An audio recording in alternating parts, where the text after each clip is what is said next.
नमस्कार शेतकरी मित्रांनो, आज आपण कृष्णभाऊ ठाकरे यांच्या पपईच्या शेतात विजिटसाठी आलेलो आहोत। मी हेमंत पाटील, रत्नाकर इंडिया लिमिटेड, नंदुरबार तालुका प्रतिनिधी।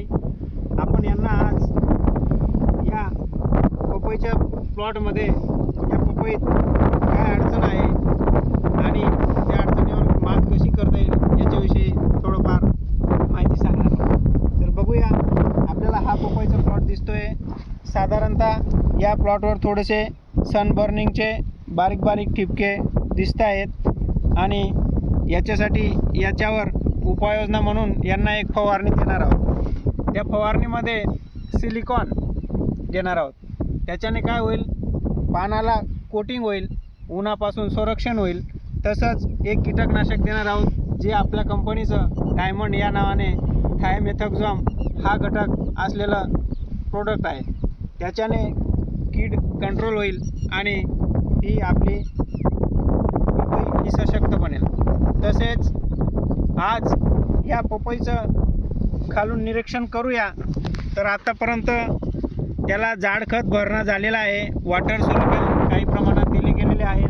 तर त्या पपईचा स्टम तुम्ही बघू शकता, एकदम चांगल्या आणि उत्तमरीते फुगलेला आहे।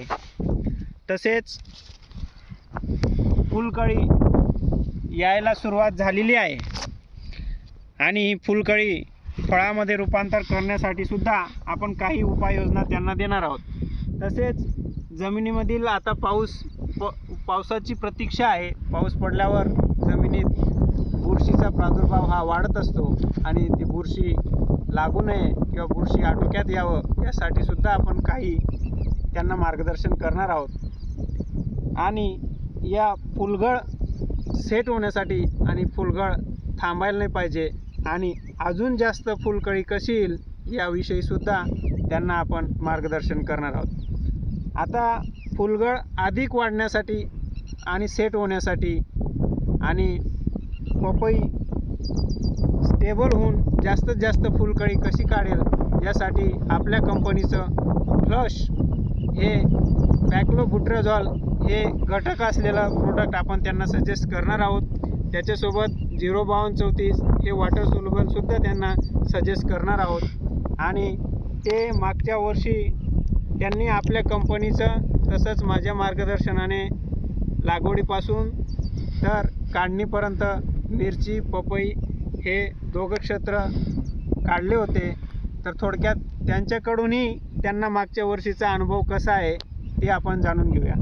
कृष्णभाऊ, मागच्या वर्षी तुम्ही 6 एकर पपई लावलेली होती, मिरची या क्षेत्रात होती, त्या ठिकाणी आज पपई आहे। तुम्ही बघू शकता, या 6 एकरामध्ये त्यांची मागच्या वर्षी मिरची गौरी ही होती, मग यावर्षी पपई लावलेली आहे आणि ज्या ठिकाणी पपई लावली होती त्या ठिकाणी कापूस केलेला आहे।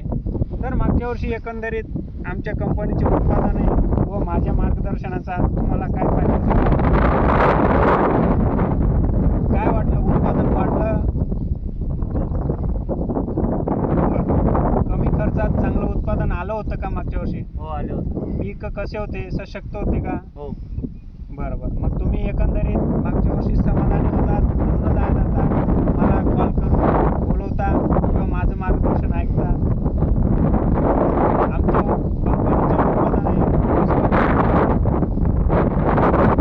काय?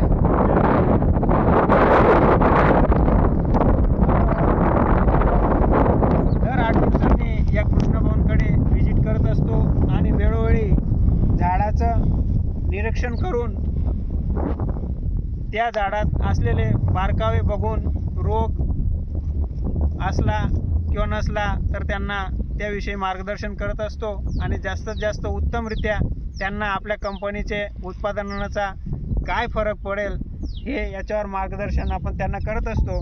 आणि आपला हेतू हा असतो की शेतकऱ्याला कमी खर्चात जास्त उत्पादन कसं मिळेल हे आपल्याला त्यांना आपल्या मार्गदर्शनाने कळवायचं असतं। म्हणून आता बघा, त्यांनी थोडं पाण्याची समस्या असल्यामुळे बेडमध्ये ओलावा बघूया, ओलावा भरपूर प्रमाणात आहे। परत पांढऱ्या मुळ्या उत्तमरित्या चालू आहेत। थोडंसं गड्डा लावून घेतलेला आहे. हे बघा, पपईच्या पांढऱ्या मुळ्या तुम्हाला इथून तर एकदम दूरवर पसरलेल्या दिसतील. आज प्लॉट एकदम उत्तम आहे, सशक्त आहे. झाड एकदम व्यवस्थितरित्या ग्रोथवर आहे आणि पुढे काही त्यांना काही अडचण आली तर वेळोवेळी आपण 8 दिवसांनी व्हिजिट करत जाऊ आणि त्यांना आपलं मार्गदर्शन करत जाऊ.